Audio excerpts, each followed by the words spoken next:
While huge Star Destroyers and nimble TIE craft may be the icons of the Imperial Navy at its height, there were hundreds of other types of vessels filling out the ranks in various sector fleets and other more local forces. When trying to make a political statement, there was nothing quite as effective as sending in a Star Destroyer or even a Death Star, but dealing with the day-to-day needs of system defense against pirate or rebel raids, especially with heavy use of starfighters or freighters, required a lighter, vastly cheaper touch. These requirements helped to make the IPV-1, or Imperial Patrol Vehicle, among the most common ships in the Empire. Originally developed by Cinar Fleet Systems under the Old Republic, the ship was initially called the Independent Patrol Vehicle, but it was rebranded like many other things as the Empire rose to power. IPVs were pretty well armed, but they were lightly shielded and incapable of hyperspace travel with their standard outfit. They could easily handle freighter or fighter threats. However, anything larger than a frigate would pose a problem to their often lax crews, who were typically stationed in the same ship for long periods of their careers. Under the Empire, they would patrol generally secure systems in groups of up to 24 to maintain an Imperial presence on the cheap, although sometimes, especially prior to the creation of the Lancer frigate, they would be used as escorts for ISDs.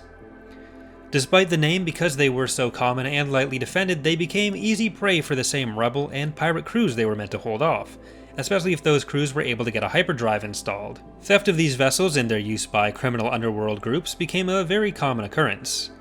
After Endor, the Empire itself was greatly lacking in ships, including smaller ships like the IPV, and some of these common targets for piracy ironically made their way back into Imperial hands in the same way.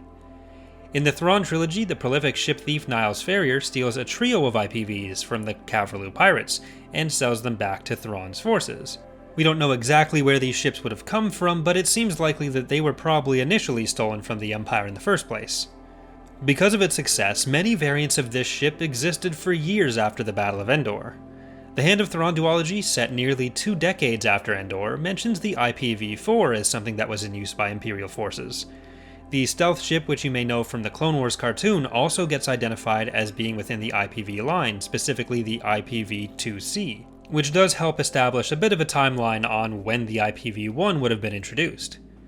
So while they may not be as glamorous as Star Destroyers, if you were a citizen in the Empire, or a rebel pilot, you were actually far more likely to see or come up against an IPV. At least they're kinda cute, I guess. That's going to do it for today's video. As always, I want to thank the Empire at War Expanded team for allowing me to use the models in this video. The IPV model was made by Farshot and textured by Mr. Puerto Rican, the X-Wing was modeled by Legion and textured by CodeUser, and the TIE Fighter is mine. I try to do a few new things for this video, so there's definitely some stuff I want to improve on.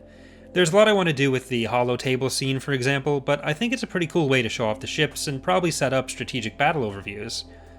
The explosions leave a lot to be desired, that's one of the things I'm least happy with, and the laser work as well, but this is my first pass there, so I'm going to play around with that a lot more, and hopefully it'll improve a lot as we get into further videos. My hope is still to get the first battle recreation done this month though, so hope you're looking forward to that. If you've enjoyed the video, please leave a like, and if you want to see more of this kind of content in the future, don't forget to subscribe as well. Thanks for watching, and hope to see you next time.